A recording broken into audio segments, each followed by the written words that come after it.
കിസാൻ സമ്മാന നിധിയുടെ പുതുക്കൽ ഇപ്പോൾ നടന്നുകൊണ്ടിരിക്കുകയാണ്. അതെല്ലാവരും നിർബന്ധമായിട്ടെല്ലാവരും ചെയ്യണം. എന്നാൽ മാത്രമേ അടുത്ത ഗഡു കിട്ടുകയുള്ളൂ. അതിനായിട്ട് Aadhaar card, Aadhaar registered mobile number, അതുപോലെ തന്നെ കരമടച്ച റെസിപ്റ്റ് വേണം. കരമടച്ച റെസിപ്റ്റ് പുതിയത് വേണമെന്നില്ല. കാരണം നിങ്ങളുടെ ബ്ലോക്ക് നമ്പറും അതുപോലെ തന്നെ സർവേ നമ്പറും ടൈപ്പ് ചെയ്ത് ലാൻഡ് ഫെച്ച് ചെയ്യാൻ വേണ്ടിയിട്ട് മാത്രമാണ് ലാൻഡ് ടാക്സിൻ്റെ ആവശ്യമുള്ളത്.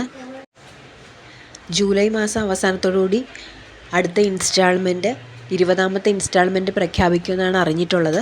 ഒഫീഷ്യലായിട്ടുള്ള ഡിക്ലറേഷനൊന്നും വന്നിട്ടില്ല. എന്തെങ്കിലും സംശയം നിങ്ങൾക്ക് ഇതിനെപ്പറ്റി ഉണ്ടെന്നുണ്ടെങ്കിൽ കിസാൻ്റെ വെബ്സൈറ്റ് ഉണ്ട്. PM കിസാൻ എന്ന വെബ്സൈറ്റിൽ ഇൻസ്റ്റാൾമെൻറ്റ് കാര്യം ആദ്യം തന്നെ കാണിക്കുന്നതാണ്.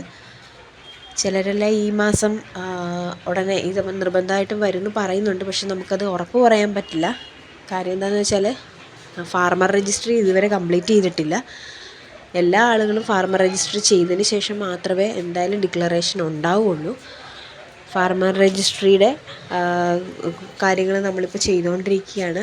ഒരുപാട് ആളുകൾ അതിനെപ്പറ്റി അറിഞ്ഞിട്ടില്ല. അതുകൊണ്ട് തന്നെ കിസാൻ കിട്ടിക്കൊണ്ടിരിക്കുന്ന എല്ലാവരോടും ഷെയർ ചെയ്യുക.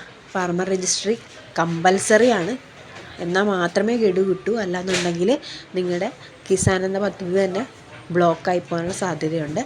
ഇതിനെപ്പറ്റി എന്തെങ്കിലും കൂടുതൽ വിവരം നിങ്ങൾക്ക് അറിയണമെന്നുണ്ടെങ്കിൽ 047740699931 എന്ന നമ്പറിൽ വിളിച്ചാൽ മതി.